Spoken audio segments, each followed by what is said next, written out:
Olá! Hoje vamos falar de um assunto que, olha, mexe com a vida de todo mundo. Muitas vezes sem que a gente nem perceba: a fragmentação das profissões. Vamos entender como é que esse fenômeno está redesenhando não só o mercado de trabalho, mas até o nosso dia a dia. Vamos começar com essa pergunta que está aí na tela. E aí, quem nunca passou por essa frustração? Um reparo simples em casa vira uma verdadeira saga para encontrar o profissional certo. Pois é, essa dificuldade tão comum é o nosso ponto de partida. Para a gente entender de onde vem esse problema, a gente precisa dar um passo para trás e olhar o quadro geral. E a resposta começa com uma coisa muito simples. Hoje, nós temos muito, mas muito mais coisas do que as gerações passadas. E a lógica por trás disso é até bem simples se a gente parar para pensar. A globalização, junto com o aumento da riqueza, deu para as famílias acesso a muito mais bens de consumo. A casa de hoje está cheia de itens que antes eram um luxo. Carros, jardins, piscinas, um monte de aparelho eletrónico. E tudo isso, claro, precisa de manutenção. E é aqui que o nó aperta, como essa balança mostra muito bem. A procura por serviços de manutenção e reparo simplesmente explodiu. Só que a oferta de gente qualificada para fazer esses consertos não acompanhou nem de perto esse ritmo. O resultado? Um desequilíbrio gigante entre a quantidade de coisas quebrando e a quantidade de gente para consertar. E claro, essa bagunça na economia não fica só nos números, né? Ela tem um impacto direto na forma como a nossa sociedade se organiza. Vamos dar uma olhada em como isso se reflete no que a gente pode chamar de a nova pirâmide social. No coração dessa nova estrutura, quem a gente encontra? A chamada classe C. Pense nela como a grande classe média, a classe trabalhadora. É o grupo que mais cresce e que, cada vez mais, é o verdadeiro motor que faz a economia girar e mantém tudo funcionando. Agora, olha só que interessante essa dinâmica de dependência. A classe a elite lá no topo, depende dos serviços da classe B. A classe B, por sua vez, depende totalmente do trabalho feito pela classe C. Mas, e a classe C, que é a base de tudo? Como a gente vê aí, ela depende dela mesma. É a base que se sustenta sozinha, fazendo todos os papéis que as outras classes delegam. E é exatamente essa realidade, tanto social quanto econômica, que nos leva direto para o centro da nossa conversa de hoje. As profissões estão se quebrando, se fragmentando em pedacinhos cada vez menores e mais especializados.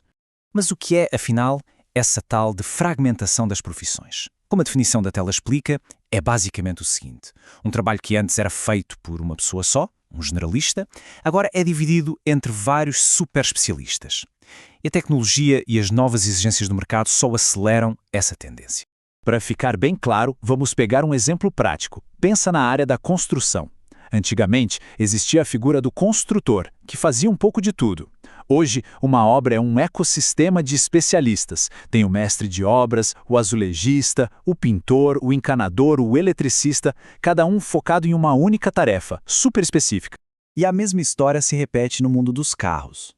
Aquela oficina geral onde o mecânico resolvia quase tudo está cada vez mais rara.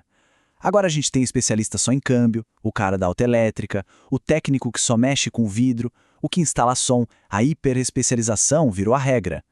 Por um lado, isso é ótimo para resolver problemas específicos, mas por outro, às vezes ninguém consegue enxergar o problema geral do carro. Beleza, isso tudo faz muito sentido no mundo do trabalho, mas a pergunta que não quer calar é: como é que a gente pode usar essa mesma ideia de fragmentação para simplificar a nossa própria vida, principalmente quando somos nós que temos que fazer de tudo? Pode parecer um exemplo bobo, lavar a louça. Mas pense bem, a tarefa lavar a louça pode parecer um monstro de 7 cabeças. Agora, se a gente quebra ela em pedaços, como sugere o slide, num dia só os pratos, no outro só os copos, depois os talheres, a tarefa, que parecia enorme, de repente fica pequena e totalmente gerenciável. E olha como esse princípio funciona para tarefas maiores também.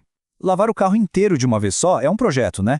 Mas se a gente segue esse plano, no primeiro dia limpa só os bancos, no segundo o painel, no terceiro tira os tapetes para bater, e por aí vai. Ao fragmentar, a gente transforma uma tarefa que intimida numa série de pequenas vitórias.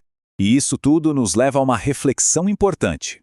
Olhando para esse cenário com uma classe C que faz de tudo no mundo de especialistas, a gente deve ver isso como um desafio, um fardo, ou será que é um privilégio? Pois é, a fonte que inspirou essa análise traz um ponto de vista bem diferente com essa citação. A ideia é que ser capaz de fazer várias coisas, de resolver os próprios problemas e de servir a sociedade de várias formas diferentes não é um peso, na verdade, é um privilégio. É uma forma de poder, uma capacidade valiosíssima nesse mundo novo.